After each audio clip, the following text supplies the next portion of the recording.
समन्ता चक्रवालेषु अत्रा गच्छन्तु देवता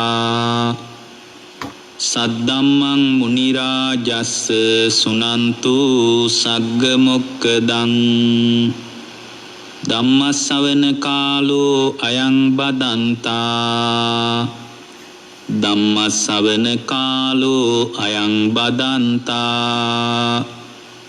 ධම්මස්සවන කාලෝ අයං බදන්තා නමෝ තස්ස භගවතෝ අරහතෝ සම්මා සම්බුද්දස්ස නමෝ තස්ස භගවතෝ අරහතෝ සම්මා සම්බුද්දස්ස නමෝ තස්ස භගවතෝ අරහතෝ සම්මා සම්බුද්දස්ස. ඒ අපගේ ශාස්ත්‍රූ සම්මා සම්බුදුරජාණන් වහන්සේට අප හැම දිනාගේම නමස්කාරය වේවා. සුපින්වත්නි, අදත් මේ රාත්‍රියේ ඔබ හැම දිනාම ධර්ම ශ්‍රවණය කරන්නටයි බණ අහන්නටයි බලාපොරොත්තු වන්නේ.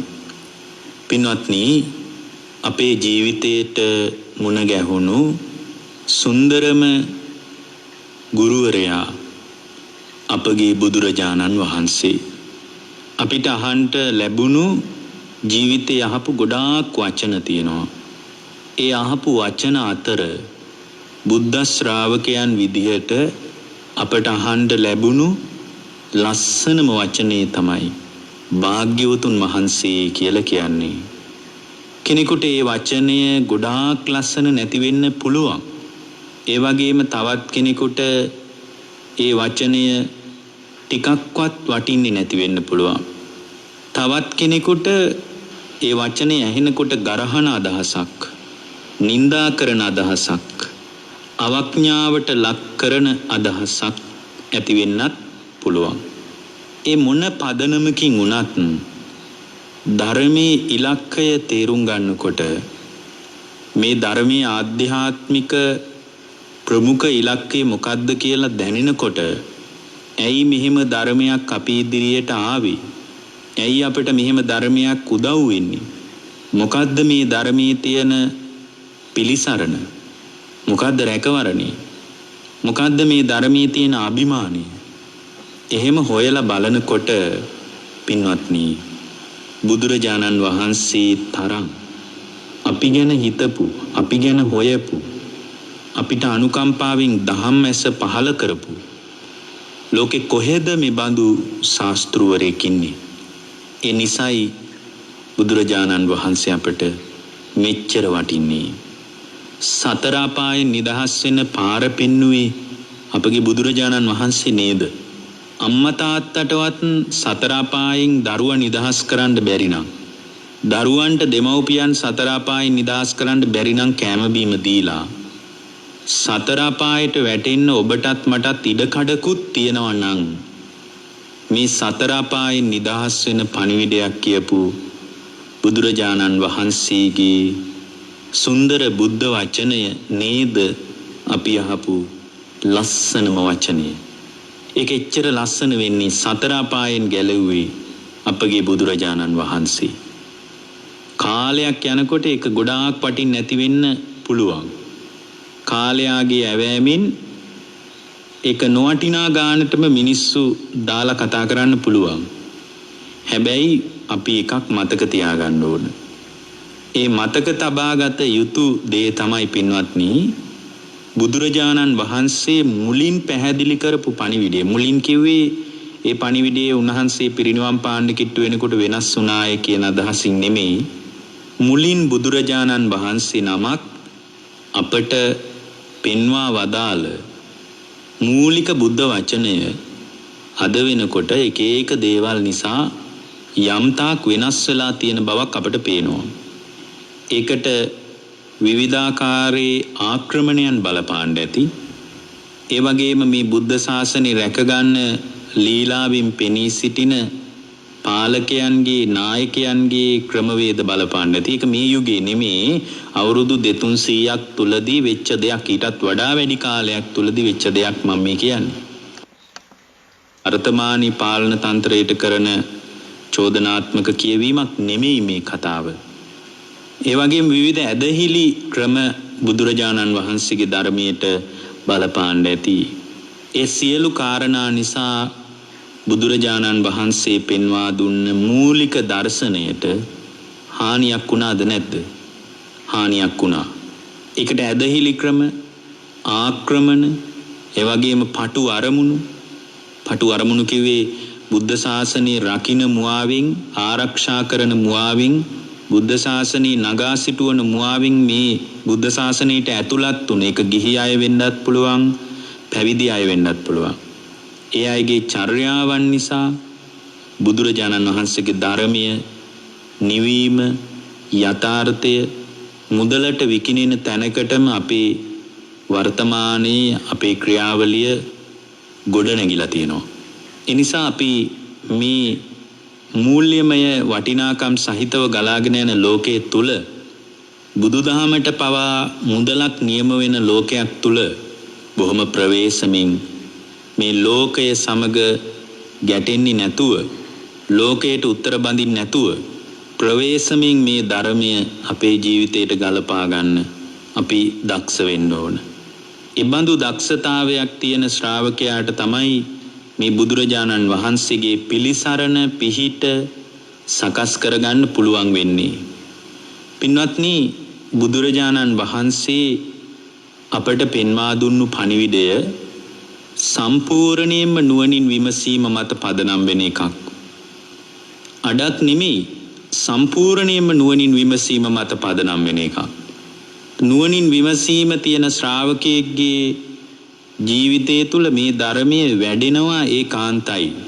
මේ ධර්මයේ පැත්තේ හිටගෙන නුවණින් විමසුවොත්, එහෙමත් නැත්නම් වටිනාකම්, බුද්ධිමත්කම්, නුවණ තියනවා යයි ලෝකයේ සම්මත විවිධ වර්ගීකරණයන් තුල ගොඩනැගිච්ච මිනිසුන්ට ඒ මිනිසුන්ගේ ජීවිතය නුවණින් විමසන ශ්‍රාවක භාවයක්, එහෙමත් නැත්නම් බුදුදහමේ කතා කරන යෝනිසෝ මනසිකාරයක් තියනවා යයි අපිට කතා කරන්න පුළුවන් කමක් නැහැ. පින්වත්නි, අර්ථයේ සහිත දේ, අර්ථයේ රහිත දේ තෝරගන්න අපිට බැරි වුණොත් බුදුරජාණන් වහන්සේගේ ධර්මයෙන් බලලා අපිට විශාල අසරණකමකට මුහුණ දෙන්න වෙනවා. දැන් භාග්‍යවතුන් වහන්සේගේ කාලේ සමහර අය හිටියා හොරකම් කළා.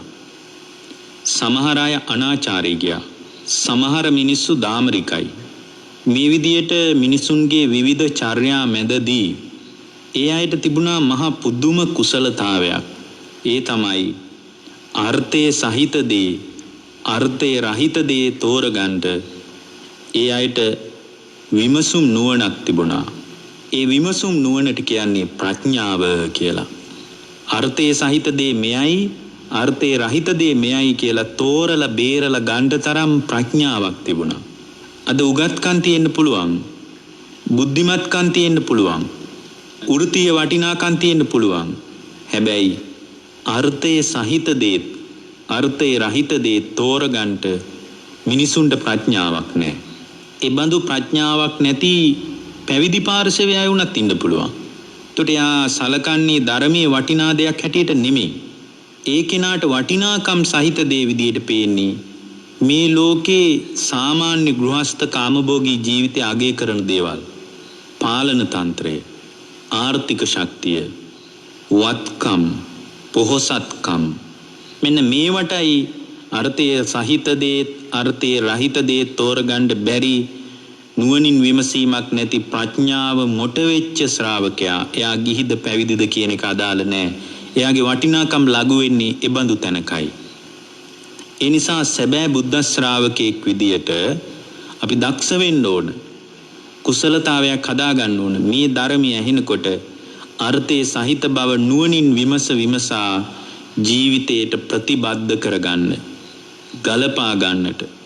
පින්වත්නි, බුදුරජාණන් වහන්සේගේ කාලේ වැඩ හිටිය එක හාමුදුරුව කෙනෙක්. ඒ හාමුදුරුව බුදුරජාණන් වහන්සේගේ ශාසනයට අවංකව ධර්ම මාර්ගයේ පුහුණු කරන්න ආපු කෙනෙක්.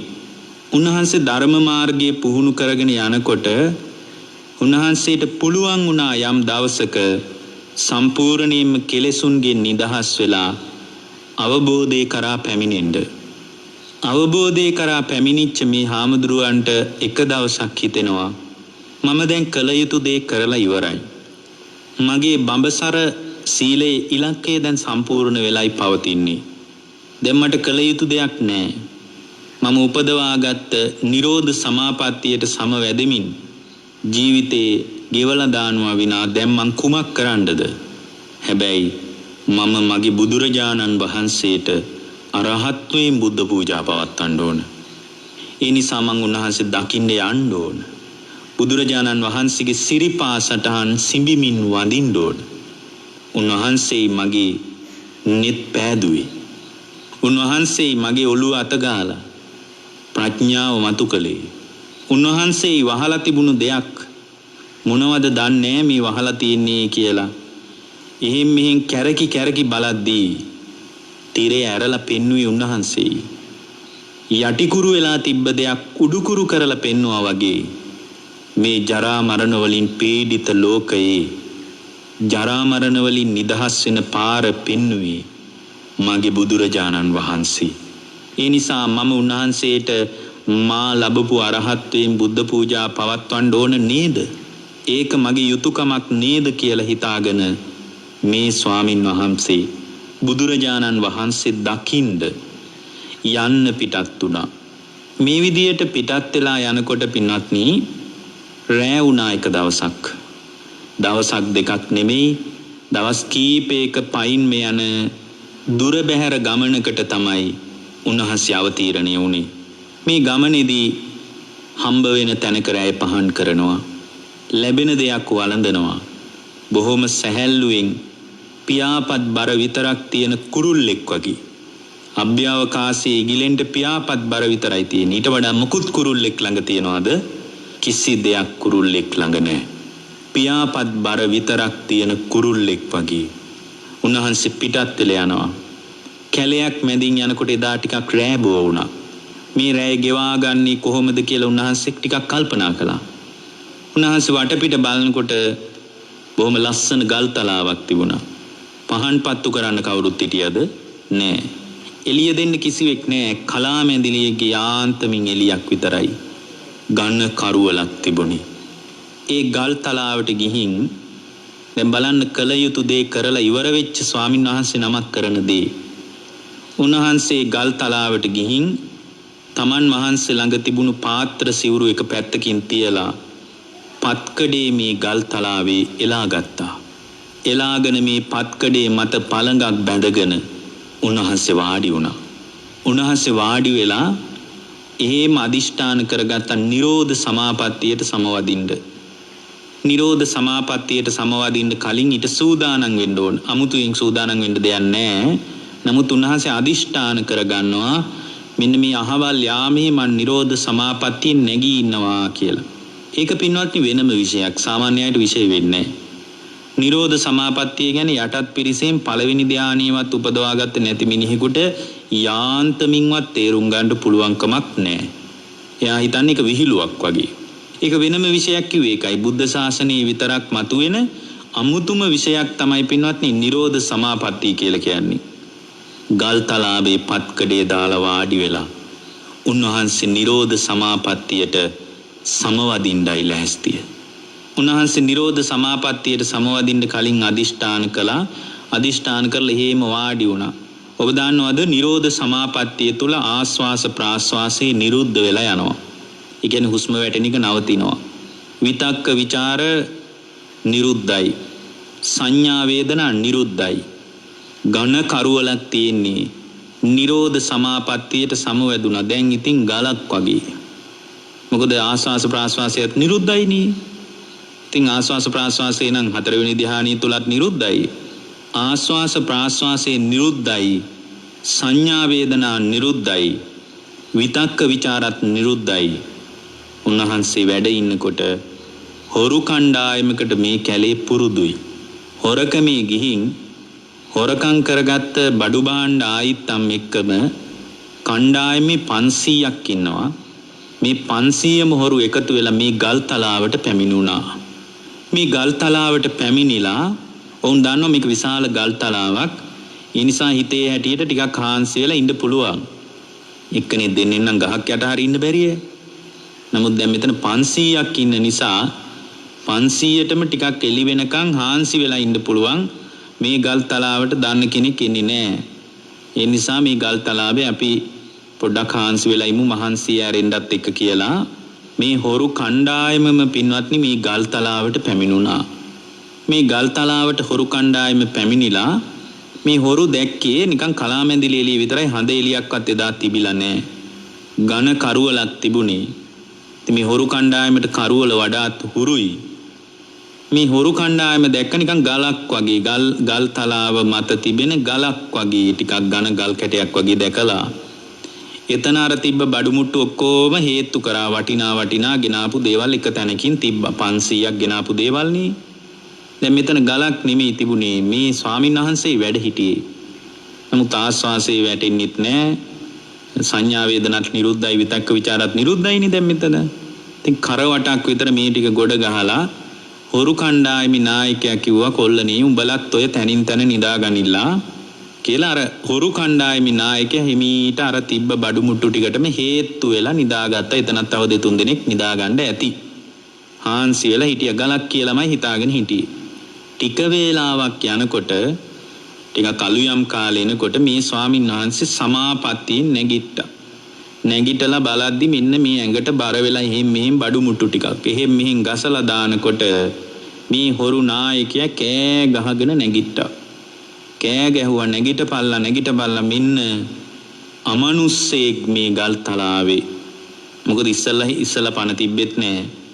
ගංගලක් කියලා හිතාගෙන හිටියේ. දැන් මේ ස්වාමීන් වහන්සේ එකපාර නැගිට්ටාට පස්සේ කෑ ගහලා කිව්වා නැගිටපල්ලා ඉක්මනට මෙන්න අමනුස්සයෙක් මේ ගල් තලාවේ. මේ හොරු කණ්ඩායම ටිකක් බය වුණා. අමනුස්සයෙක් කියලා හිතුවා. මේ ස්වාමීන් වහන්සේ කියනවා කලබල වෙන්න එපා. මම අමනුස්සයෙක් නෙවෙයි. මම මිනිස්සෙක්. ඒ වගේම මම ශ්‍රමණෙක්. මට බය වෙන්න එපා. මං මේ මගේ සමාපත්තියටයි මං සමවැදිලා හිටියේ.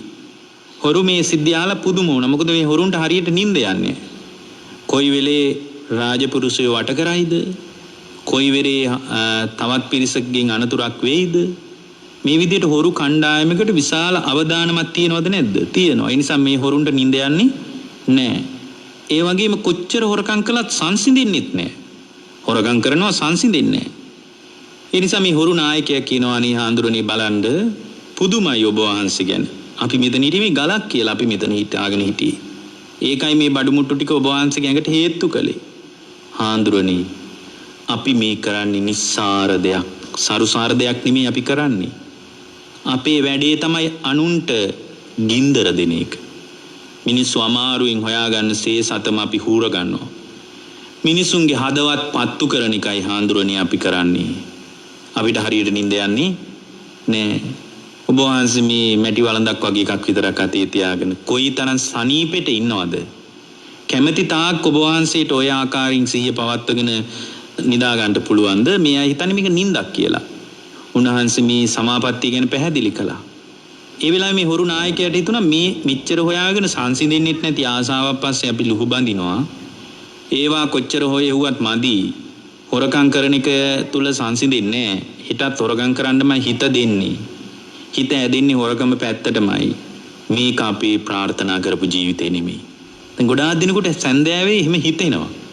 සල්ලි හොයාගෙන ලෝකේ පස්සේ දුවපු මිනිස්සු එක දවසක කල්පනා වෙනවා මේ මිනිස්සුන්ට මේක මම පතපු ලෝකෙ නෙමෙයි. මේක මම බලාපොරොත්තු වුණු ලෝකෙ නෙමෙයි.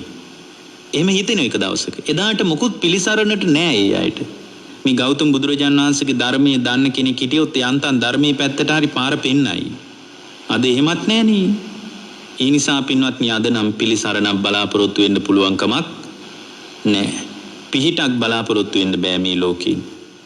ඒ වෙලාවේ මේ හොරු නායකයා විමසනවා හාඳුරනේ බැරිද අපටත් ඒ බඳු දෙයක් පුහුණු කරන්න? අනේ අපිටත් පුහුණු කරන්න කොය වගේ දෙයක්. දැන් බලන්න මේ හොරා කියන කතාව මේ හොරා මේ කතාව කියද්දි මේ හාමුදුරුවෝ මේ 500ටම පැවිද්ද හදලා දුන්නා. 500ක් කැටුවයි මේ හාමුදුරුවෝ භාග්‍යවතුන් වහන්සේ කරා පැමිණෙන්නේ. දැන් බලන්න හරි පුදුමයි පින්වත්නි. හොරෙක් වුණත් අර්ථයේ සහිත දේ අර්ථයේ රහිත දේ තෝරගන්න පුළුවන් වුණා. ඒ නිසා නිරේට යන්න පාර හැදිලා තිබුණු පිරිසකට භාග්‍යවතුන් වහන්සේගේ ධර්මයේ පැත්තට එන්න පාර හැදුනා. කුමක්ද?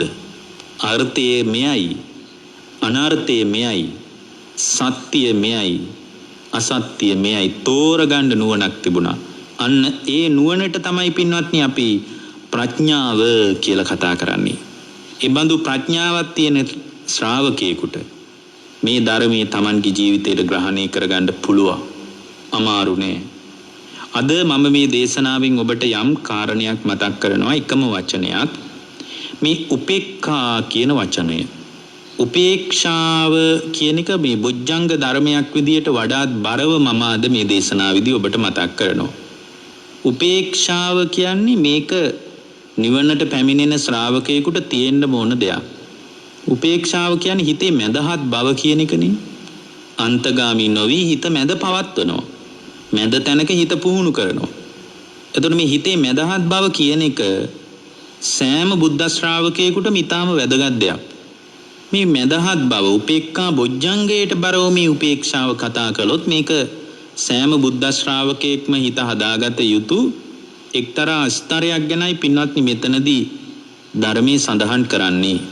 කුමක මැදහත් බවද? දැන් මේ උපේක්ෂාව කියනකොට උපේක්ඛා බොජ්ජංගය කියලා අපි කතා කරනවා. ඒක පැහැදිලි කරද්දී අපි කියනවනේ උපේක්ෂාව පුහුණු කරන්න ඕන පටිපාටිය ගැන. භාග්‍යවතුන් වහන්සේත් වදාරලා තියෙනවා භාවිතා බහුලීකතෝ අභිඤ්ඤාය සම්බෝධාය නිබ්බානාය සංවත්තති කියලා.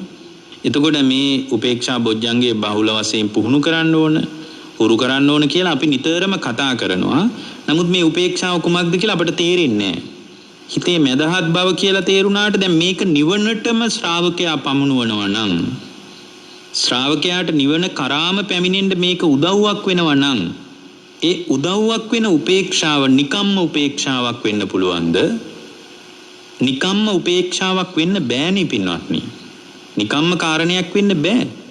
ඒ නිසා මේ උපේක්ඛා බොජ්ජංගය කියන කාරණයට බරව උපේක්ෂාව යම් තාක් දුරට පොදුවේ තේරුම් ගන්න උත්සාහ කිරීම අද දේශනාවෙන් අපි සිද්ධ කරමු.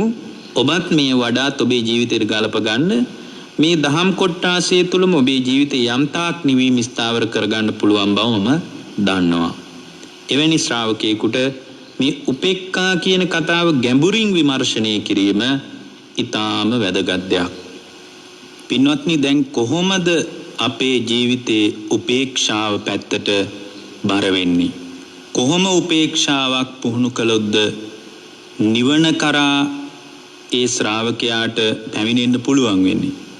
මේ උපේක්ෂාව කියනකොට මිනිස්සු හිතාගෙන ඉන්නේ මේ සාමාන්‍ය එදිනෙදා ජීවිතේ ගත කරන සියලු දේවල් පිළිබඳ උපේක්ෂා සහගතව ලෝකයේ දිහා බලන එකට කියලා මිනිස්සු හිතාගෙන ඉන්නවා.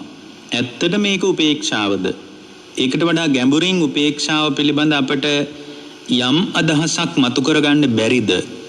දැන් මෙන්න මේ සියලු කාරණා පිළිබඳ අද දේශනාවෙන් අපි විසඳ ගන්න, නිරවුල් කරගන්න බලාපොරොත්තු වෙනවා. මේ උපේක්ඛා බොජ්ජංගය කියලා අපි කතා කරන්නේ බොජ්ජංග ධර්ම පිළිබඳ මීට කලිනුත් අපි සමස්ත බොජ්ජංග ධර්ම පිළිබඳ මේ දේශනා මාලාවේදී යම් අදහසක් මතු කරගෙන තිබෙනවා. උපේක්ෂාව කියලා කියන්නේ හිතේ මැදහත් බව නම්, මැදහත් භාවයේ යම් ශ්‍රාවකෙක් ඇති කර ගනිද්දී ඒ මැදහත් භාවයේ නිවන කරාම උපකාර වෙන මැදහත් භාවය කුමක්ද කියන වගයි මෙතනදී අපි කතා කරගන්නේ. දැන් සාමාන්‍ය ශ්‍රාවකෙක් මැදහත් විය යුතුයි අතීත සංස්කාර පිළිබඳවත් අනාගත සංස්කාර පිළිබඳවත් මැදහත් භාවයක් හදා ගන්නවා. ඒකට අතීතයයි අනාගතයයි අතර මැදහත් තැන කුමක්ද? ඒ තමයි වර්තමානය. ඒකට අතීත සංස්කාර අනුව ජීවිතේ ගලපා ගන්න එක බුදුරජාණන් වහන්සේගේ ශ්‍රාවකයෙක්ගේ ක්‍රමය නෙමෙයි. භාග්‍යවතුන් වහන්සේ වදාළේ අතීතං නානුසෝචන්ති, මහණෙනි අතීතය ගැන ශෝක කරන්න එපා කියලයි. ඒකට මෙන්න මෙතන උපේක්ෂාව මැදහත් වීම ඊටාම වැදගත් දෙයක්. අතීත සංස්කාර පිළිබඳවත් මැදහත් වෙනවා. ඒ කියන්නේ අතීත සංස්කාර එක ගනුදෙනුව යා පවත්වන්න කැමති නෑ. පවත්වන්න උත්සාහ කරන්නේ නෑ. මොකද අතීත සංස්කාර සමග Tamanගේ ගනුදෙනුව පවත්ව ගත්තොත් අතීත සංස්කාරات එක්ක යම් ශ්‍රාවකෙක් ගනුදෙනු කරන්න ගියොත් එයාගේ මදහත් භාවයේ බිඳිලා යනවා. එයා මොන විදියට ධර්මයක් පුහුණු කළත් මේ සියල්ල පිළිබඳ මදහත් භාවයකට යට එන්න අමාරුයි.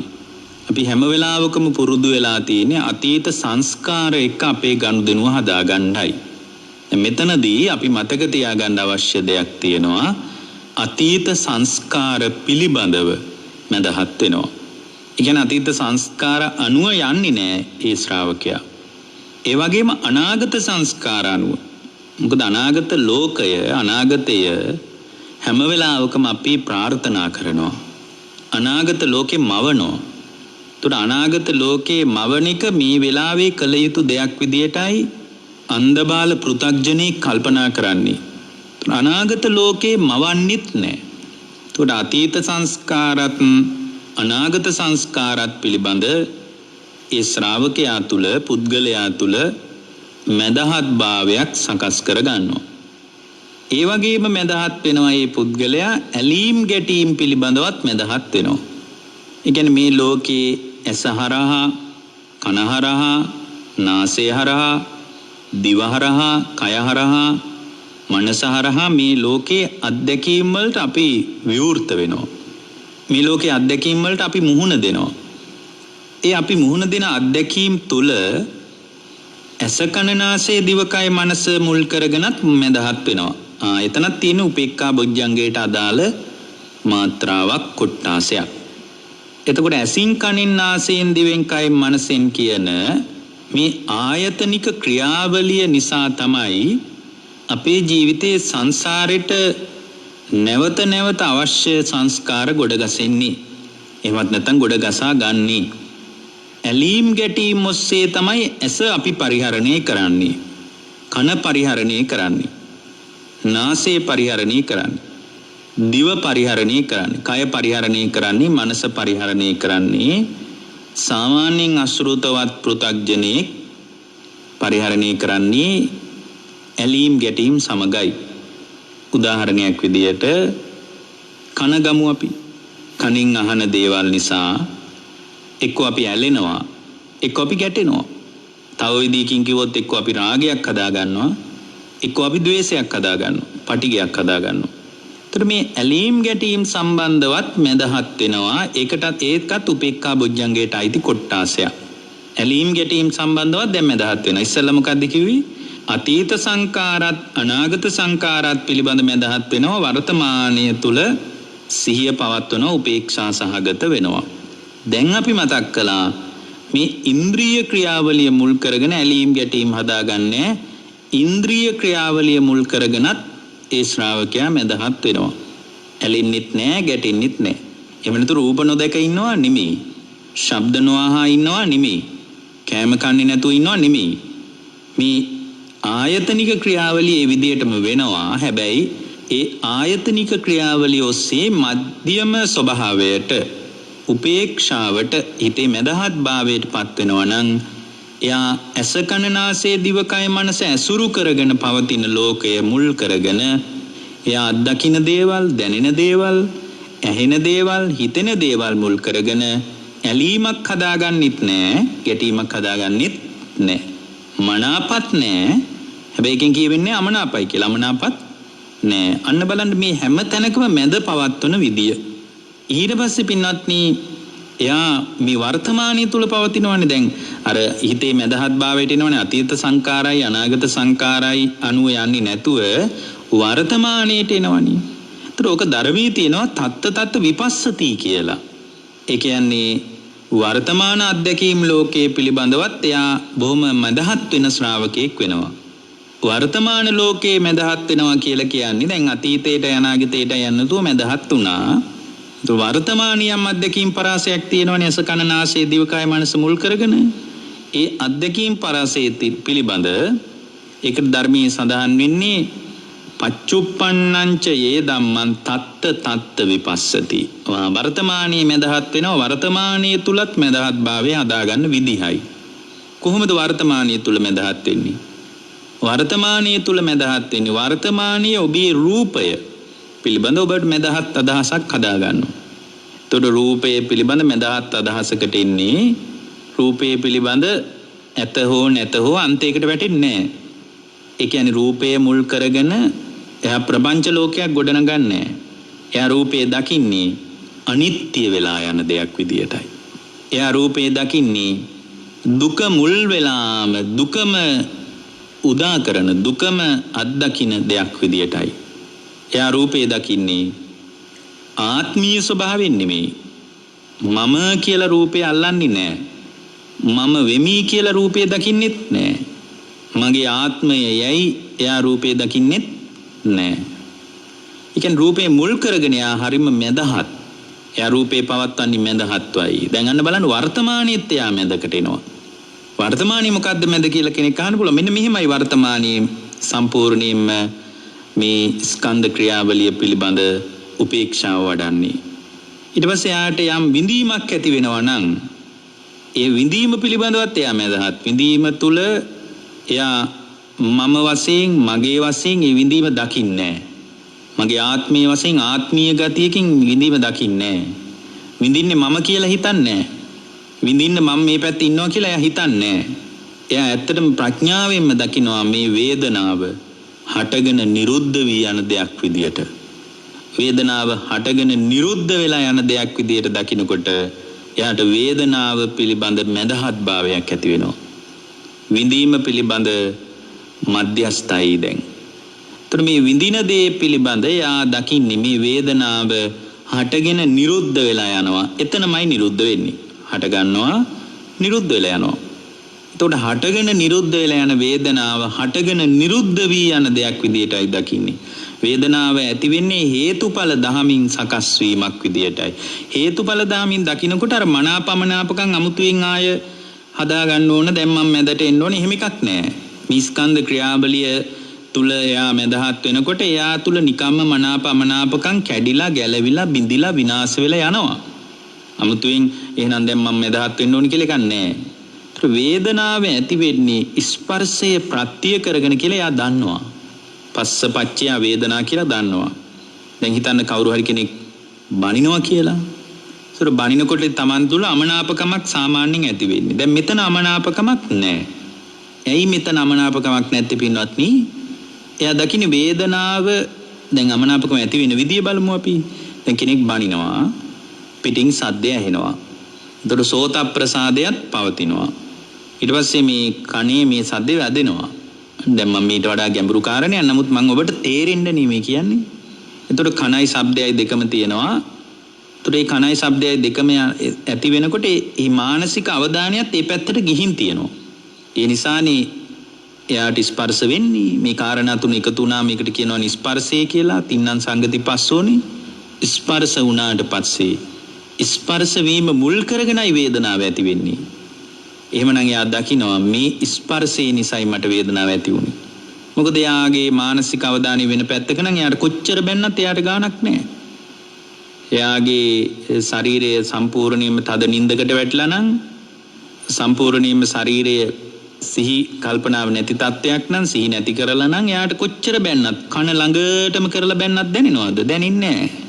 මේ ඇහිම මුල් කරගෙන වේදනාව හටගත් ස්පර්ශ වීමක් නිසා. ස්පර්ශ වීමක් නිසා නම් කනේ වේදනාව ඇති උනේ කන මුල් කරගෙන. එහෙමනම් ස්පර්ශයේ හටගෙන නිරුද්ධ වෙලා යනවා. එතකොට එහෙම ස්පර්ශයෙන් හටගෙන නිරුද්ධ වෙලා යනවා නම් වේදනාවත් හටගෙන නිරුද්ධ වෙලා යනවා. අන්න ඒ විදිහටයි එයා දකින්නේ. වේදනාවත් හටගෙන නිරුද්ධ වෙලා යනවා. ඒතර වේදනාව හටගෙන නිරුද්ධ වෙලා යනවා නම් නිට්ටයද අනිත්‍යද? අනිත්‍යයි. අනිත්‍ය නම් දුකයිද සැපයිද? දුකයි. දුක නම් මේ වේදනාව මම විඳින මම මේ පැත්තේ ඉන්නවාය මම තමයි විඳින්නේ කියලා අල්ලන්න පුළුවන්ද? අල්ලන්න බෑ. වේදනාව අනිත්‍ය වශයෙන් දකින්නේ. එතකොට මේ විදිහට දකිනකොට යා වේදනාව පිළිබඳවත් මදහත් වෙනවා. යා විශේෂ මනාපමනාපකම් වේදනාව මුල් කරගෙන හදන්නේ නැහැ. ඊට පස්සේ පින්වත්නි සංඥාවත් රූප සංඥා, ශබ්ද සංඥා වශයෙන් ඔබ තුල ඇති වෙනවා සංඥාවක්. සංඥාව කියන්නේ නැති දෙයක් ඇති බවට පෙන්වන ගතිය. මේක ගැඹුරෙන් බලනකොට ඇති සංඥාවක් නෑ. අපි ඔළුවෙන් හදාගත්ත එකක් තියෙන්නේ. ඒතකොට සංඥාව පිළිබඳවත් එයා මැදහත් වෙනවා. සංඥාව ඇති උනේත් ස්පර්ශ ප්‍රත්‍යයෙන්. ඇහැයි රූපයයි මනස ඒ වැඩේට යෙදවීමයි කියන කාරණා තුන මුල් වෙලයි රූපේ අඳුනගත්තේ. රූප සංඥාවක් හිතේ පහළ වුණේ. රූප සංඥාවක් හිතේ පහළ වුණේ නම් ස්පර්ශේ නිරුද්ධ වෙනකොට රූපය සංඥාව නිරුද්ධයි. රූපේ මුල් කරගෙන පවතින සංඥාව නිරුද්ධයි. ඒකත් හටගෙන නිරුද්ධ වෙලා යනවා. හටගෙන නිරුද්ධ වෙලා යන්නේ මට ඕන විදියටද නෑ. ස්පර්ශේ ප්‍රත්‍යයෙන් ඇති වුණා. ස්පර්ශේ නිරුද්ධ වෙනකොට නිරුද්ධයි. එහෙමනම් මේ අඳුනගත්ත සියලු රූප, අඳුනගත්ත සියලු ශබ්ද, අඳුනගත්ත සියලු ගඳ සුවඳ රස පහස මේ සියල්ලම හටගෙන නිරුද්ධ වී යනවා. හටගෙන නිරුද්ධ වී යනවා. එවනම් නිට්ටයද අනිත්‍යද? අනිත්‍යයි. අනිත්‍ය නම් දුකයිද සැපයිද? දුකයි. දුක නම් මගේ මම තමයි හඳුනගත්තේ. මට තමයි සංඥා පහළ වුණේ. මේ පැත්තේ සංඥා හඳුනගත්ත මම ඉන්නවා. ඒ පැත්තේ පුතා ඉන්නවා නම් තාත්තා මේ පැත්තේ ඉන්නවා. අම්මා මේ පැත්තේ ඉන්නවා. මේ තමයි අම්මා. එහෙම ගන්න පුළුවන්ද මේ ලෝකයේ ගැඹුරින් බලද්දී? ගන්න බෑ. ගන්න දෙයක් නෑනේ. අන්න බලන්නේ. එතකොට එයා සම්පූර්ණයෙන්ම සංඥාව පිළිබඳවත් මැදහත් වෙනවා. සංස්කාරය පිළිබඳවත් මැදහත් වෙනවා. සංස්කාරය ඇති වෙන්නේ ස්පර්ශේ ප්‍රත්‍ය කරගෙන. ඇහි ස්පර්ශේ නිසා ඇහින් අඳුනගත්ත දේවල් වලට අනුව ඇහි ඇතිවෙච්ච විඳීමට අනුව එයාගේ හිතේ සිතුවිලි ජනිත වෙනවද නැද්ද? සිතුවිලි ජනිත වෙනවා. හිතේ ගොඩාක් සිතුවිලි ඇති වෙනවා දකින්න දේවල් අහන දේවල් නිසා. ඒ සිතුවිලි දකින්න දේවල් නිසා නම් ඇති උනේ දකින්න දේ මානසික අවධානය වෙන පැත්තකට යනකොට අහන දේ පැත්තට යනකොට දකින්න දේ නිසා ඇතිවෙච්ච සිතුවිලි ටික එතනම හටගෙන නිරුද්ධයිද නැද්ද? එතනම නිරුද්ධයිනේ. එහෙනම් නිට්ටයද අනිත්‍යද? අනිත්‍යයිනේ. අනිත්‍ය නම් දුකයිද සැපයිද? දුකයිනේ. දුක නම් මගේ ආත්මය කියලා ගන්න පුළුවන්ද? ගන්න දෙයක් නැහැ. අන්න බලන්න. එයා සංස්කාර ගැන සිතුවිලි ගැනත් මැදහත් වෙනවා. විඥානේ චක්කු විඥාන, සෝත විඥාන, ගාන විඥාන ආදී වශයෙන් විඥානනයක් මේ හිතේ පවතින. විශේෂයෙන්ම දැනගන්නවා රූප. විශේෂයෙන්ම ශබ්ද අහ ගන්නවා. විශේෂයෙන්ම ගඳ සුවඳ දැනගන්නවා. රස දැනගන්නවා. පහස දැනගන්නවා. මේ දැන ගැනීමත් නිට්ටයද අනිත්‍යද? අනිත්‍යයි. මේ දැන ගැනීමත් අනිත්‍යයි. ඇහින් දැනගන්නකොට ඒක නිරුද්ධ වෙච්ච නිසා තමයි ආයෙ කනින් දැනගන්නේ. ඇහින් කනින් නාසයෙන් දිවෙන් කයින් මනසෙන් කොහොම එකවර දැනගන්නවා නෙමෙයි. එහෙම දැනගන්න බෑ. අපි හිතන්නේ එහෙම දැනගන්නවා කියලා. එහෙම දැනගන්න බෑ. එහෙමනම් මේ දැන ගැනීම නිට්ටයද අනිත්‍යද? අනිත්‍යයි. අනිත්‍ය නම් දුකයි. විශේෂයෙන් දැනගත්ත මේ විඥානනය අනිත්‍යයි. අනිත්‍ය නම් දුකයි. අනිත්‍ය තියෙන තැනක දුක පවතිනවා. හේවණැල්ලක් වගේ හරියට පිටිපස්සෙන් එකට ඇමිලිලා එන දන්වැල් පුරුකක් වගේ අනිත්‍ය තියෙන කියන තැන පින්වත්නි අමුතුවෙන් කතා කරන්න දෙයක් නැහැ. එතන දුක කියලා එකක් තියෙනවා. දුක තියෙනවා නම් ඒක මගේ ආත්මය කියලා අල්ලන්න පුළුවන්ද? මොකද මම දුකට කැමති නෑනේ. නමුත් දුක උරුමයිනේ. මම කැමති සැපේට. නමුත් සැපේම හම්බ වෙනවද ඇහැ හරහා? නෑ. කන හරහා සැපම හම්බ වෙනවද? නෑ. දිව හරහා සැපම හම්බ වෙනවද? නෑ. එහෙමනම් නිට්ටයද අනිත්‍යද? අනිත්‍යයි. දුක නම් මගේ ආත්මය කියලා පවත්තන්න දෙයක් නෑ. මෙන්න මේ විදියට ස්කන්ධ ක්‍රියාවලියම පිළිබඳ මැදහත් වෙනවා. ඊට පස්සේ මේ ලෝකයේ සියල්ල පිළිබඳ, අවුව වැස්ස පිළිබඳ, කුසගින්න පිළිබඳ, පිපාසය පිළිබඳ, මැසි මඳුරුවන්ගේ කරදර පිළිබඳ මේ සියල්ල පිළිබඳ මැදහත් වෙනවා. ඇයි මේ සියල්ල පිළිබඳ මැදහත් වෙන්නේ? මේ සියල්ල තුල යථාර්ථයේ වශයෙන් බලනකොට අනිත්‍ය දුක්ඛ අනාත්ම කියන ත්‍රිලක්ෂණයයි මේ ලෝකේ සදාතනික සත්‍ය. මේ සියලුම ධර්ම ගැන මැදහත් වෙනවා. ඊට පස්සේ මේ ලෝකේ පරිබාහිර සත්වපුද්ගල භාවයෙන් කතා කරපු යමක් ඇද්ද? මේ ලෝකේ පරිබාහිර ලෝකේ සත්වපුද්ගල වශයෙන් කතා කරන යම් දෙයක් ඇද්ද? ඒ සියලු දේවල් පිළිබඳ මැදහත් වෙනවා. Tamanගේ වසඟේ පවත්වන්න පුළුවන් දෙයක් විදිහට එයා දකින්නේ නැහැ. අන්න බලන්න මැදහත් බව කියන එක මොනතරම් ගැඹුරු කතාවක්ද? අපි මේ උපේක්ෂාව කියලා එදිනෙදා මේ ගනුදෙනු කරද්දී රැකියාව කරද්දී දරුමල්ලෝ එක්ක හැසිරෙද්දී මේ සියලු කටයුතු වලදී මේ මම නම් උපේක්ෂා වෙන්නේ බලන්න කියලා කිව්වට මේ නිවන කරා පැමිණෙන ශ්‍රාවකෙක් කීයක් තැන්වලදී සියුම්ම මැදහත් වෙන්න ඕනද? ඒ මැදහත් භාවය කොයිතරම් සියුම්ද?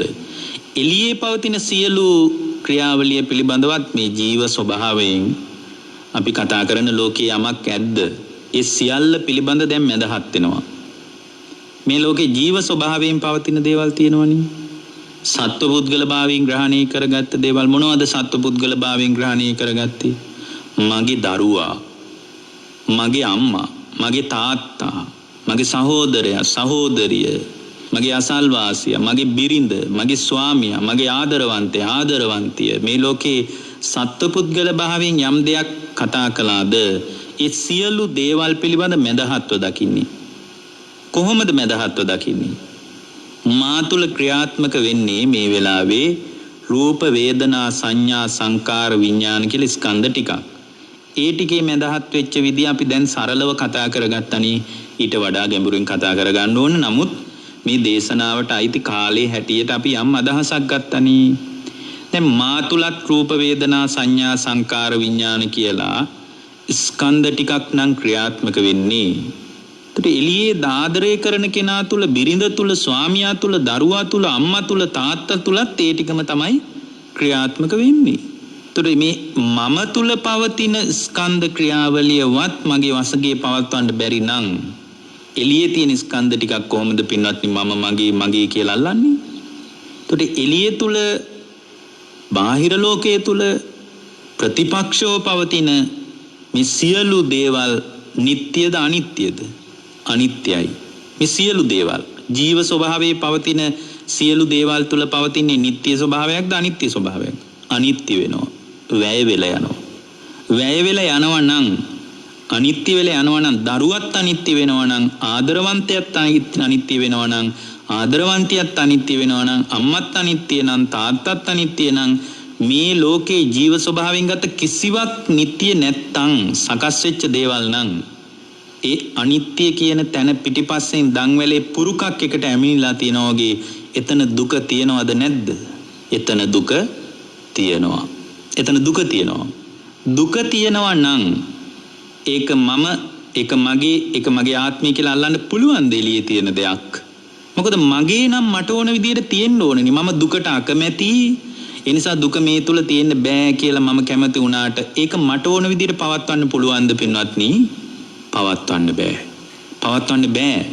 ඒ පවත්වන්න බැරි නිසා බාහිර ලෝකේ සියලු සත්ව පුද්ගල ස්වභාවයෙන් පවතින සියල්ල පිළිබඳවත් මැදහත් වෙනවා.